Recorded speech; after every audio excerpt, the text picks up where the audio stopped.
નમસ્તે, મારું નામ રશ્મિ સાંગા છે। હું કચ્છના ભુજ તાલુકાના કુનરિયા ગ્રામની સરપંચ છું। અમારા ગામમાં 3521ની વસ્તી છે અને અમારું નાનકડું એવું ગામ આદર્શ મોડેલ વિલેજ તરીકે ઓળખાય છે। એના માટે અમને ગામની સાથે સાથે સરકારનો પણ સારો એવો સહયોગ અમને મળે છે, કારણ કે જે સરકારની અવનવી યોજનાઓ છે, વિવિધ યોજનાઓનો લાભ જે ગામના લોકો લે છે, એના માટે અમે સરકારનો પણ ધન્યવાદ માનીએ છીએ। અમારા ગામમાં 100% શૌચાલય થયેલ છે અને જાહેર શૌચાલય પણ બનેલા છે।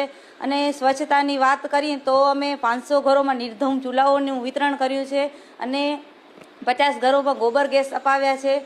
50 ઘરોમાં અમે કમ્પોસ્ટ પીટ બનાવી આપ્યા છે।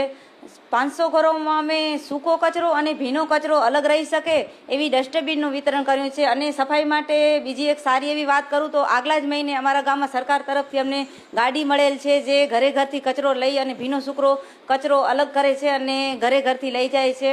અને બીજી વાત કરીએ તો સ્વચ્છતા માટે અમારા ગામમાં જ્યારે ગ્રામસભા થાય છે ત્યારે અમે એવી આયોજન કરીએ છીએ કે જે ગામમાં જે ફળિયું, જે મોહલ્લો હોય કે ઘર હોય જે સ્વચ્છ હશે એને અમે જાહેરમાં ઇનામ વિતરણ કરીએ છીએ કે તેનાથી ગામના લોકો બીજા પણ પ્રેરણા લઈ અને આગળ વધે છે અને પોતાના ઘરને અને ફળિયાઓને સ્વચ્છ રાખે છે। અને સરકારની વિવિધ યોજનાઓનો લાભની વાત કરીએ તો પ્રધાનમંત્રી આવાસ યોજના છે, ખેડૂતોને લઈને યોજનાઓની વાત છે કે મહિલાઓ માટે જે આ સખી મંડળ બનાવેલા છે એની યોજનાઓની વાત છે, તો અમારા ગામની તમામ મહિલાઓ અને અમારા ગામના જે તમામ છેવાડાના લોકો છે તેના સુધી આ લાભ પહોંચે એવા અમે પ્રયાસ કરી રહ્યા છીએ। અને અમારા ગામ જે આદર્શ મોડેલ વિલેજ તરીકે આજે ઓળખાઈ રહ્યો છે અને સ્વચ્છતા અને સફાઈનો અમને જે એવોર્ડ મળ્યો છે એના માટે અમારા ગામના સહયોગની સાથે સાથે અમને સરકારનો પણ સારો એવો સહયોગ મળ્યો છે, જેનાથી અમે અમારા ગામને મોડર્ન વિલેજ તરીકે બનાવી શક્યા છીએ।